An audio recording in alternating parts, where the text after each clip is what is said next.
नमः सर्वेभ्यः। आप सबका एक बार फिर से हार्दिक स्वागत है हमारे YouTube चैनल संस्कृत स्पर्श में। कैसे हो आप सब? उम्मीद करती हूँ कि आपको मेरी वीडियोस पसंद आ रही होंगी और आपके जितने भी डाउट हैं सब क्लियर हो रही होंगी। तो ज़्यादा टाइम वेस्ट न करते हुए हम आज की अपनी वीडियो को स्टार्ट करते हैं। कल हमने की थी यण संधि। यण संधि आप सबको समझ में आ गई होगी। अगर कोई डाउट हो तो आप प्लीज़ कमेंट में बता देना। तो आज हम करते हैं अपनी अयादी संधि। अयादी संधि ये स्वर संधि का ही आपका दूसरा भाग है। अयादी संधि इसका सूत्र है एचो यवा याव, यानी कि एच एच आपने माहेश्वर सूत्र में पढ़ा होगा। ए ई ऊण री लरिक ए ओंग आई औच, ए ओंग आई औच। तो ए ओंग का हो गया आपका ए ओ और आई औच का हो गया आपका आई और औ। ठीक है।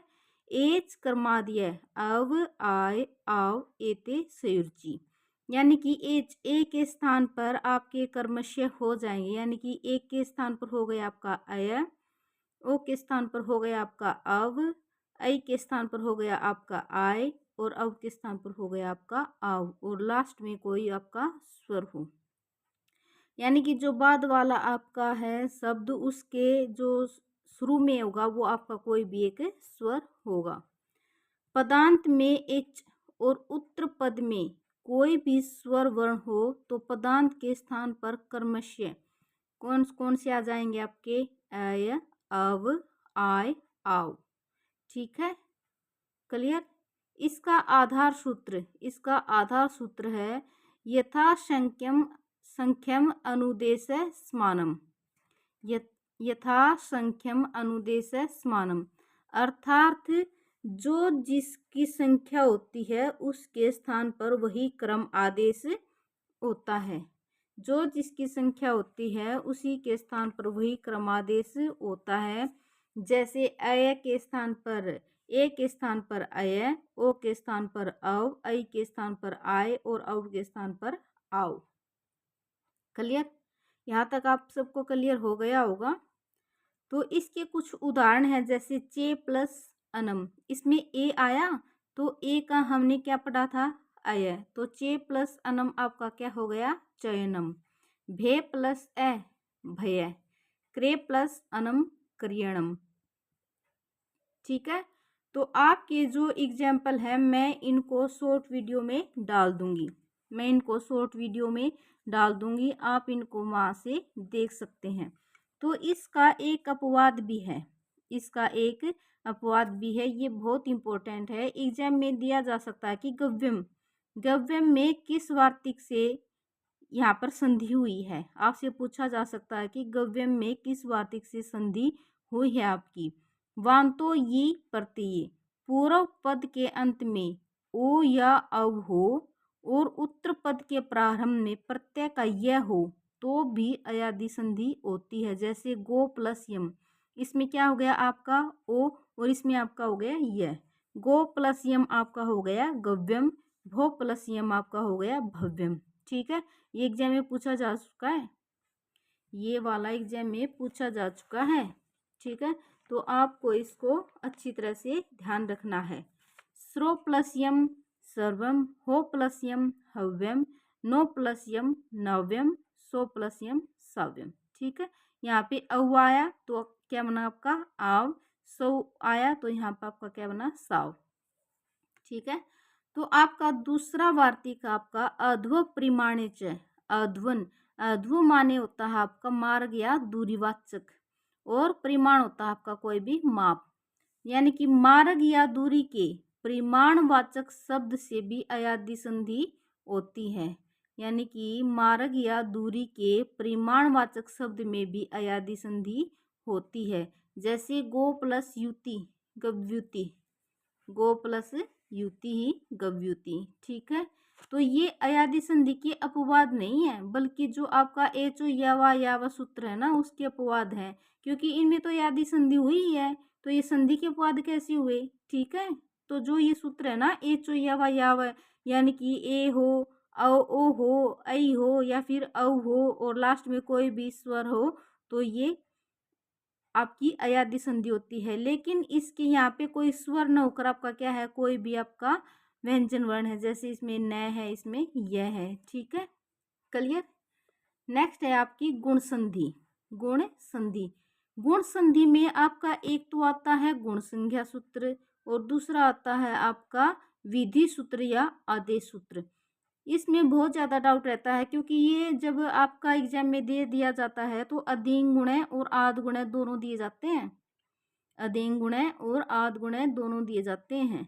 इसका एक सिंपल सा तरीका है याद करने का, जैसे गुण संज्ञा सूत्र तो अधिंग यानी कि संज्ञा अंग, संज्ञा अंग, तो इस तरह से आप इसको याद कर सकते हैं।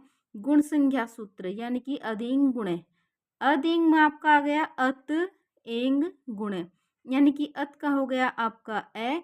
जैसे आपका कोई भी ईत है, ऊत है, एत है, तो इनका आपका तय का लोप हो जाता है। किससे लोप होता है आपका इसका? इसका लोप होता है तप्रस्थ तत्कालस्य। ठीक है, अभी आएगा आगे, आपको अच्छी तरह से समझ में आ जाएगा। ठीक है, तो अधिक गुण है, तो ये एग्जाम में आता है कि ए ओ की क्या होती है? गुण संज्ञा। ए ओ की क्या होती है? गुण संज्ञा होती है, अतः यह गुण संज्ञा सूत्र है। ठीक है, दूसरा आपका गुण संधि सूत्र, ये तो है आपका गुण संज्ञा सूत्र, ये है आपका गुण संधि सूत्र। आद गुणय, आद गुणय यानी कि अवर्णादच्ची परे पूर्व परियोर एको हो गुणादेश स्यात्, अर्थात जो वर्ण ए या आ के बाद ई ऊ री लरी होने पर दोनों के स्थान गुण एकादेश हो जाता है। ठीक है, इसको हम विधि सूत्र या आदेश सूत्र भी बोलते हैं या फिर गुण संधि विधायक सूत्र के नाम से भी जाना जाता है। आपको इसमें ये दो चीजें बहुत अच्छे से याद रखनी है कि गुण संज्ञा सूत्र है आपका अधिक गुण है और गुण संधि सूत्र है आपका आद गुण है। इसको हम विधि सूत्र भी बोलते हैं, आदेश सूत्र भी बोलते हैं और गुण संधि विधायक सूत्र भी बोलते हैं। ठीक है, अभी ये जो आपका अत आया है इसका मतलब आपका होता है ए। ठीक है, तो ये देखो नोट में लिख भी रखा है इन्होंने कि स्वर वर्णों के स्वतंत्र रूप से अंत में तकार प्रयोग हो तो उस तकार का लोप तपरस्थ तत्कालस्य सूत्र से होता है, जैसे अत, आत, ईत, ऊत, ऊत, रीत, एत, ओत। ठीक है, तो इनके अंतिम तय का लोप तपरस्थ तत्कालस्य सूत्र से होता है। ठीक है, ए या आ के बाद अगर ई या ई आया है तो आपका क्या हो गया? ए। ए या आ के बाद ई आया तो क्या बन गया आपका? ए या आ के बाद ऊ आया तो आपका बन गया ओ। ए या आ के बाद री आया तो बन गया आपका और ए या आ के बाद लरी बन आया तो आपका बन गया अल। ठीक है, यानी कि ए या आ के बाद ई आए तो ए, देखो ए ऊ ओ, ए री अर, ए लरी अल।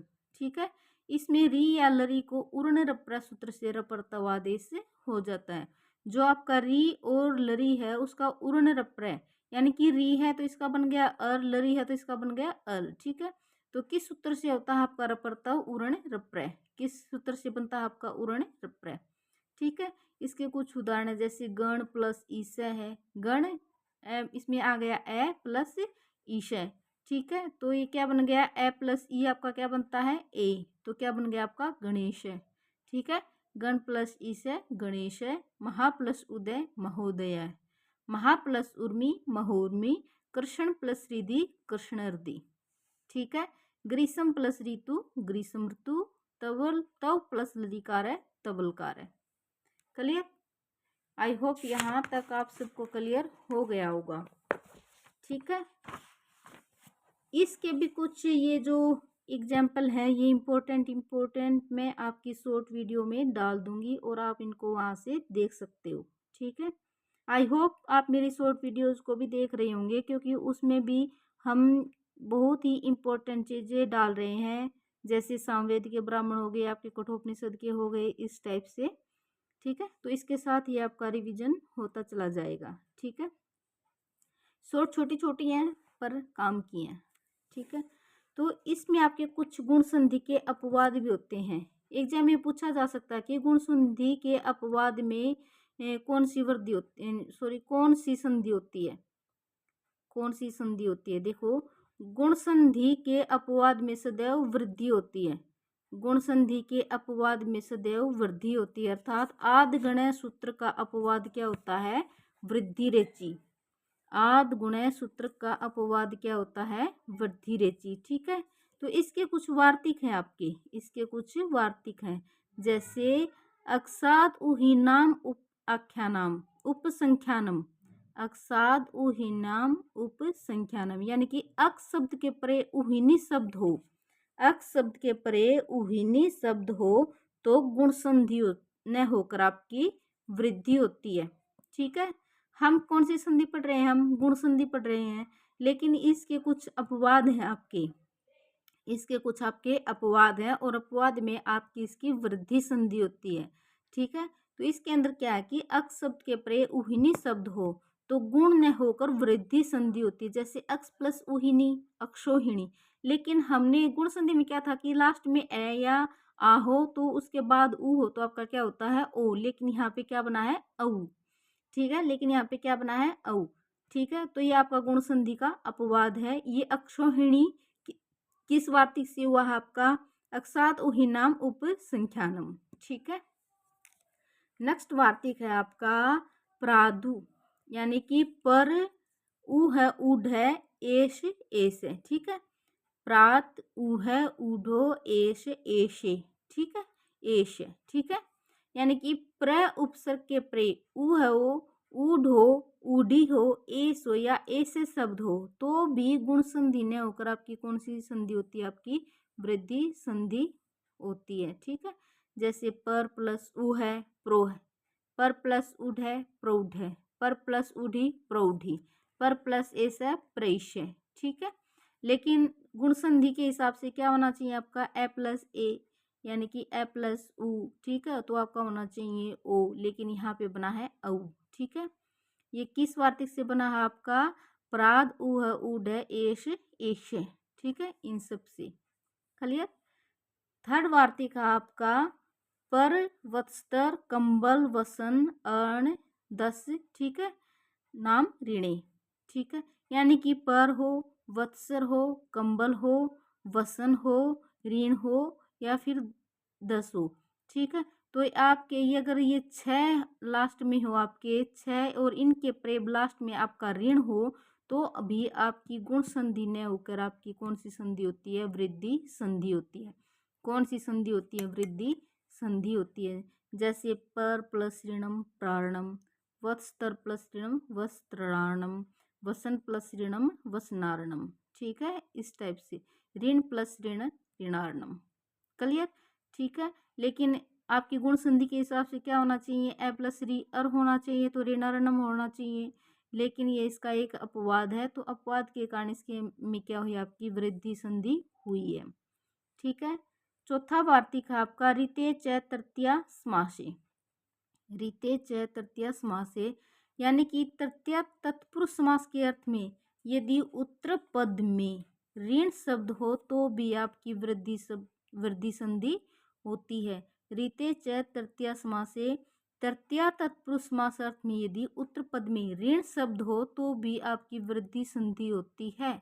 सुख प्लस रीत सुखार्थ, दुख प्लस रीत दुखार्थ, अक्षुधा प्लस रीत अक्षुधार्थ।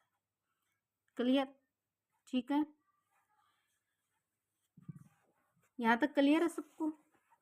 नेक्स्ट है आपका, देखिए ये जो वाला आपका परम प्लस रीत है, ये अब की बार स्टेट में भी आया हुआ था और बहुत ही ज़्यादा बच्चों का ये गलत हो गया था।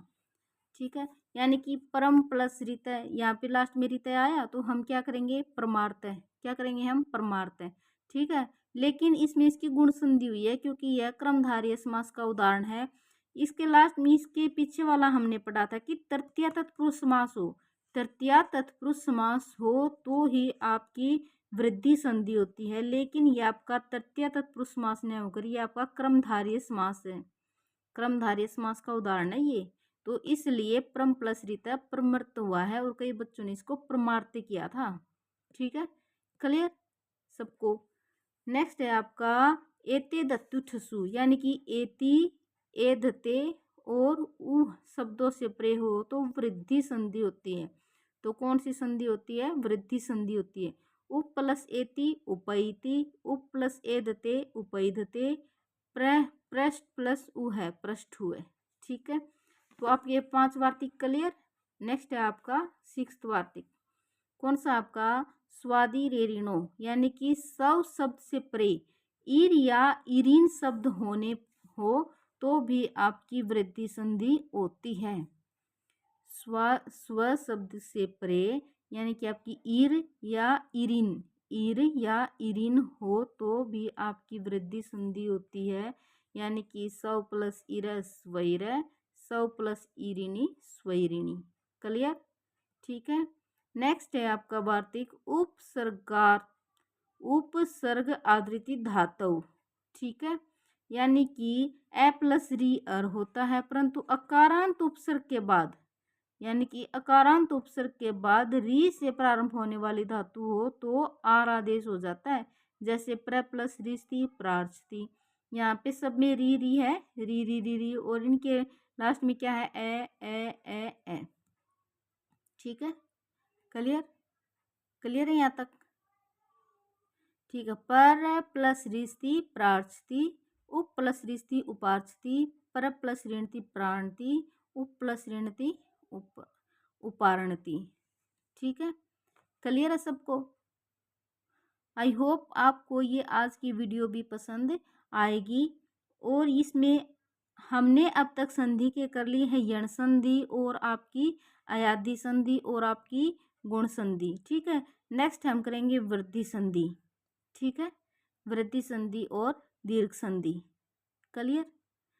तो आपका कल हो जाएगा ये स्वर, जो आपकी स्वर संधि है उसका टॉपिक आपका क्लियर हो जाएगा। इसके बाद हम करेंगे व्यंजन संधि।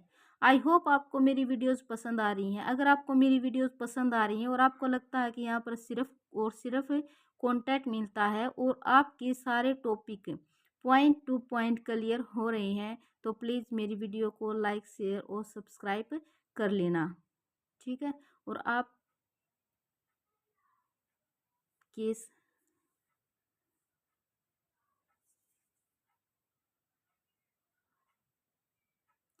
सॉरी भाई, 1 सेकंड के लिए मैं चली गई थी, कुछ काम आ गया था। ठीक है, तो फिर आप ये वीडियोस इनको आप ध्यान से देखोगे ना तो आपकी संधि में भी कोई डाउट नहीं रहेगा। ठीक है, ठीक है। फिर तो आज का टॉपिक हम अपना बंद करते हैं। तो आई होप आपको मेरी वीडियोस पसंद आएंगी। तो धन्यवाद। मिलते हैं फिर कल एक नए टॉपिक के साथ, नई संधि के साथ। धन्यवाद।